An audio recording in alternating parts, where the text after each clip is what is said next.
Wasn't Democrats who posted a baseball bat photo with Alvin Bragg and threatened death and destruction if he was charged. So in all of these examples, Piers, it is not the Democrats who've done this. Brian Tyler Cohen made an appearance on Piers Morgan's Uncensored, where Brian Tyler Cohen directly debated Piers Morgan on whether or not Kamala Harris and the Democrats were being divisive and not showing enough support to Donald Trump after his assassination attempt. I don't think it's any surprise that Piers Morgan and Brian Tyler Cohen didn't see eye to eye, and I've got some clips here for you today from Piers Morgan Uncensored and Brian Tyler Cohen's own show, and I'll chime in with my own thoughts from time to time, so let's check this out. One trick that Kamala Harris missed in her speech, it was not a bad speech at all, but one thing she didn't do, she didn't allude to the assassination attempt on Trump. And it's only been 9 days since someone tried to murder Donald Trump and actually shot him in the ear, killing him by a quarter of an inch. Would it not have been a smart move in between calling him, a sexual predator and a con man and a fake and blah, blah, blah, blah, blah, very ad hominem stuff? Would it not have been a smart move in terms of unity had she just taken a moment to acknowledge the assassination attempt and say how pleased she was that he survived it? Something of that nature. Piers, I find it so bizarre that the onus is always on the Democrats. It's always on the adults in the room to create unity. Where was everybody for the last 6 years calling for unity when Donald Trump was president? And, as far as the violence is concerned, I feel like any effort to try to pin, again, the onus on Democrats in terms of lowering the temperature in this country is just a testament to the fact that the Republicans are graded on the curve. Remember, it was not the Democrats. While we're talking about political violence, it wasn't the Democrats who laughed at Paul Pelosi being bludgeoned with a hammer.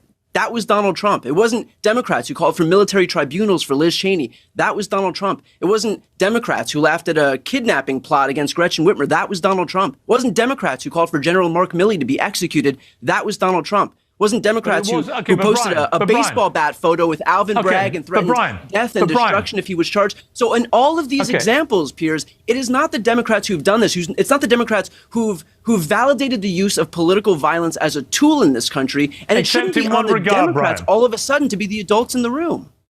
All right, Brian, to a point, Lord Copper, as we would say in the UK, right? It is the Democrats who for 8 years have screamed that he's Adolf Hitler. That's fairly violent rhetoric. You're comparing him directly to an absolute genocidal maniac who murdered 12 million people, including 6 million Jews in a Holocaust. So when you do that, that is violent rhetoric. Piers, if Donald Trump acts like a fascist, it is not the Democrats' fault for calling him a fascist. You're saying he is? That is his behavior. He is Hitler? No, absolutely not. But I'm saying he does act like a fascist. I'm sitting here thinking not every fascist is Hitler. But Hitler was a fascist. Like, you don't have to be Hitler level to be a fascist. There have been other fascists throughout history other than Hitler, and one of the funny things that stands out to me in this part of the debate especially is Tomi Lahren kind of like making these facial expressions and staying dead silent the entire time. She's smirking, closing her eyes and shaking her head, but there's no input here. He does want to consolidate power in the executive branch. He does want to send the military into American cities. He does want to terminate the Constitution. So you have no problem comparing him to Adolf Hitler? I am calling him a fascist. That's what I'm doing. That was me on Piers Morgan's show, where I took on him and Tomi Lahren on this tired right-wing talking point that suddenly the onus is on Kamala and the Democrats to call for unity in the aftermath of Trump's shooting. First of all, as I mentioned in the clip, if you want to see the media's bias against Democrats on full display, look no further than how this particular issue is being litigated, where the guy who has spent the better part of a decade fomenting violence is finally on the receiving end of it at the hands of a registered Republican, no less, and yet suddenly it's the Democrats' fault for not lowering the temperature in this country. No calls to lower the temperature when Trump told his rally-goers to beat up protesters and that he would pay their legal bills. No calls to lower the temperature when Trump posted a picture of Joe Biden hogtied in the bed of a truck, or when Trump said that the Second Amendment people could act against Hillary Clinton, or when he incited an insurrection at the U.S. Capitol and then predicated his re-election campaign on freeing those insurrectionists who tried to assassinate Mike Pence and Nancy Pelosi. But the second this instigator of violence is the victim of violence, the media wants to blame the people who have been decrying violence for years. The reason we are working so hard to defeat Donald Trump is precisely because we don't want to validate the use of violence as a political tool, and that is the only tool that Donald Trump knows how to wield. And of course, the natural conclusion of me telling that to Piers is him telling me that calling Trump a fascist is indeed inflammatory, and so what did we expect? Here's the thing. If Trump is going to act like a fascist, then we are justified in calling him a fascist. That's not an attack, and certainly not unjustified. It's just reality. It was. I agree 100% with what Brian Tyler Cohen is saying here, and Donald Trump is the person who said himself that if he was elected, he would be a dictator. Of course, he cleaned that up and said he would only be a dictator for a day, but he'd still be a dictator. Alluding to being one at all is insane if you ask me. If you watch enough of these episodes of Piers Morgan Uncensored, regardless of who the guests are, if it's Brian Tyler Cohen or Jen Huger or Francesca Fantini, Piers Morgan is always on the side of Donald Trump, and the expected course of action is for the Democrats or Kamala Harris or Joe Biden to have some sense of unity.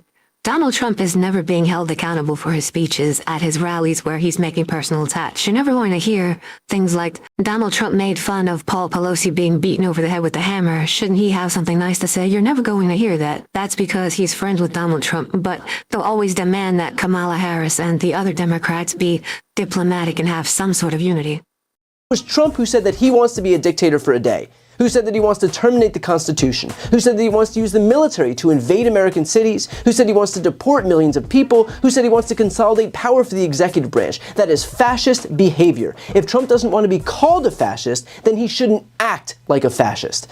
And of course, Piers immediately jumps to, so you think Trump is Hitler? No, but that's not the bar for fascism. You don't have to only incite a Holocaust to be a fascist. And if he's trying to claim that to be called a fascist, you have to be as bad as Hitler, that's basically giving a free pass to anyone who is a fascist, so long as they don't also execute 6 million Jews. Hitler is a fascist, but all fascists aren't Hitler, so let's not get that confused. With all of that said, it was bizarre to be defending this idea of calling Trump Hitler when I've never done any such thing, but you know who has? Trump's own VP pick, J.D. Vance. He wrote to one former roommate about Trump, quote, I go back and forth between thinking Trump is a cynical a-hole like Nixon or that he's America's Hitler. How's that for discouraging? End quote. So if you want to question anyone about calling Trump Hitler, there certainly is one guy, and he's sharing the ticket with Donald Trump right now. And of course, Brian Tyler Cohen had a great point with receipts here about J.D. Vance, with him literally calling Trump America's Hitler. But of course, now that he's his running mate, everything is sort of swept under the rug and everything is fine and hunky-dory. And finally, as for Kamala calling for unity, I get that it's easy, and in fact encouraged, for the media to immediately start blaming the left for problems caused and encouraged by the right, but Kamala herself did speak out on this exact issue, and she absolutely did not mince words. But here's the thing. If you claim to stand for unity, you need to do more than just use the word.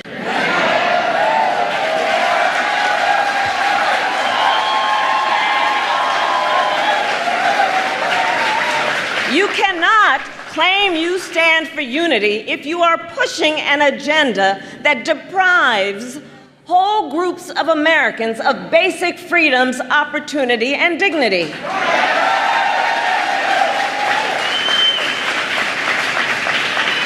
You cannot claim you stand for unity if you are intent on taking reproductive freedoms from the people of America and the women of America. Trying to ban abortion nationwide as they do and restrict access to IVF and contraception as their plan calls for. You cannot claim to be for unity if you try to overturn a free and fair election and threaten to terminate the United States Constitution. And you cannot claim to be for unity when your entire economic agenda is designed to prioritize billionaires and big corporations over the middle class.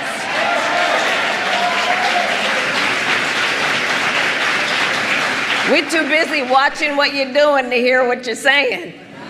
So again, it is beyond telling that the moment Republicans become the victims of the same exact brand of political violence that they've so gleefully wielded for years and years and years, the first thing they do is diffuse responsibility onto the left. The GOP claims to be the party of personal responsibility. They might consider actually taking some. And we can still distill it down to what it really is at a base level, too. Donald Trump and so many of the Republicans and people within MAGA and on the right are bullies. And now that they're being exposed to this and confronted about this and being held accountable, it turns into, how dare you? Why are you so violent? Why are you bullying me?